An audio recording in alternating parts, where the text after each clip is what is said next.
fahma. Amin ya rabbal alamin. Belajar bersama-sama tentang usaha, energi, dan juga pesawat sederhana. Siapa yang di sini sudah belajar? Saya Bu. Ya, baik. Di sini kita akan belajar bersama-sama ya. Nah, tujuannya kalian belajar usaha, energi, dan juga pesawat sederhana adalah agar kalian mampu menjelaskan konsep usaha, energi, daya dengan benar. Yang kedua, kalian agar bisa mengidentifikasikan berbagai jenis pesawat sederhana dan prinsip kerjanya dengan tepat. Yang ketiga, mampu memecahkan masalah kontekstual terkait penerapan pesawat sederhana dalam kehidupan sehari-hari.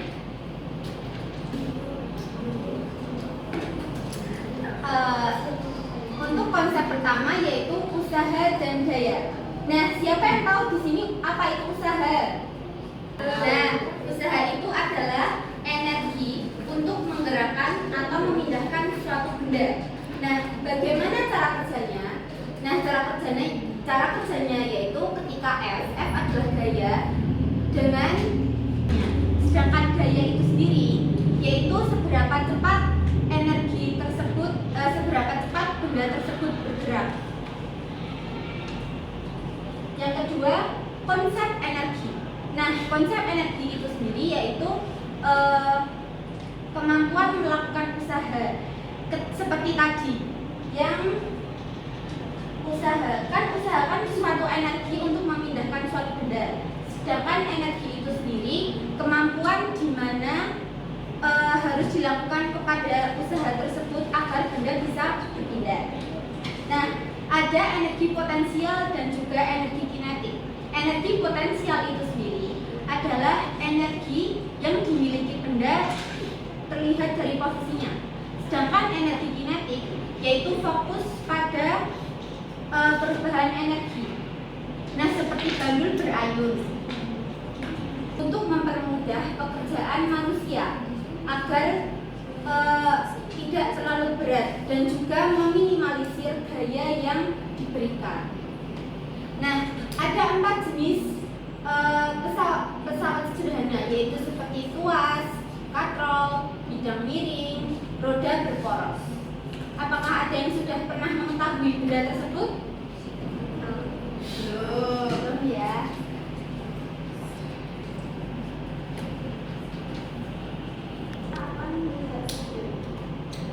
They offered a bottle opener to Katie. The bottle cap was finally opened easily. The bottle opener that Katie used was a simple machine, not a machine that can fly.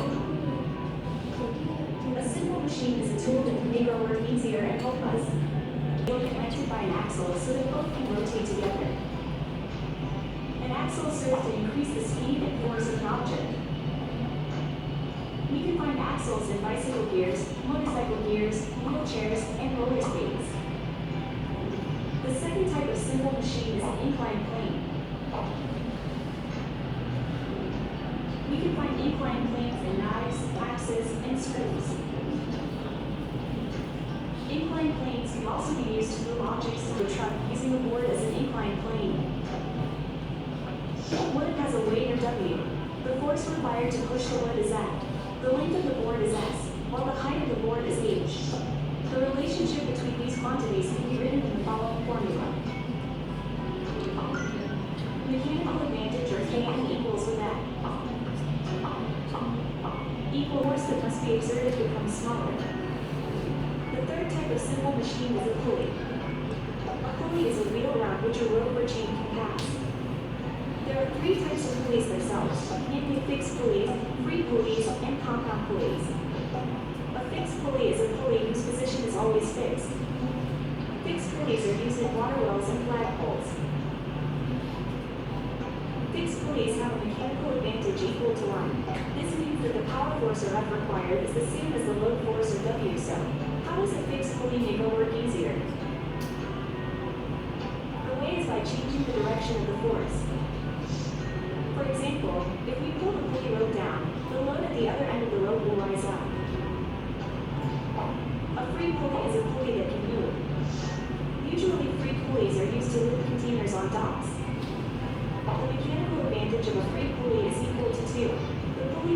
multiply the applied force by 2 times. This means that if you want to lift a load of 100 N, then the force required is only half, namely 50 N. A compound pulley is a combination of a fixed pulley and a free pulley. Its mechanical advantage is equal to the compound pulley. The number of pulleys is 1, 2, 3, 4. The mechanical advantage is equal to 4. Therefore, the more pulleys used, the smaller the force required. The fourth type of simple machine. Baik, agar kalian lebih paham terkait pesawat sederhana, Ibu akan membagi kalian menjadi 2 kelompok. Nanti salah satu bisa maju ke depan untuk mempresentasikan hasil diskusinya.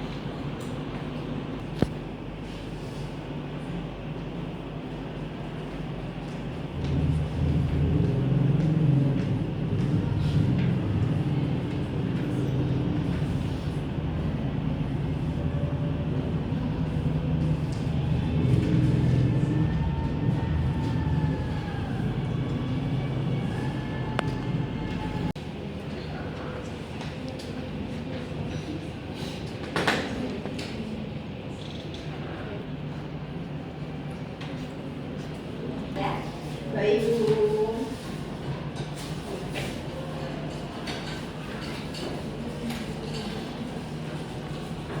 Saya Nur Aisyah, perwakilan dari kelompok 2. Di sini saya akan menyampaikan hasil diskusi dari kelompok 2. Yang pertama yaitu konsep usaha. Konsep usaha penjelasan yang dasar yaitu terjadi jika ada gaya yang diberikan dan benda mengalami perpindahan yang arahnya sama dengan gaya.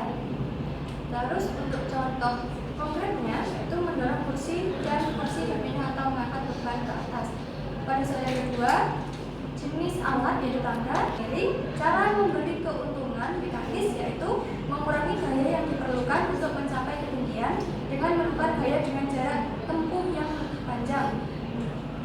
Untuk soal yang nomor 3, prinsip pertama yaitu mengurangi gaya yang memperoleh keuntungan mekanis. Penjelasan pesawat sederhana terutama tuas golongan 2 dan bidang miring dirancang agar gaya kuas FK yang dikeluarkan jauh lebih kecil daripada gaya beban. Keuntungan mekanis KM lebih besar dari 1 menunjukkan bahwa pekerjaan menjadi lebih ringan. Baik, terima kasih, tepuk tangan semuanya.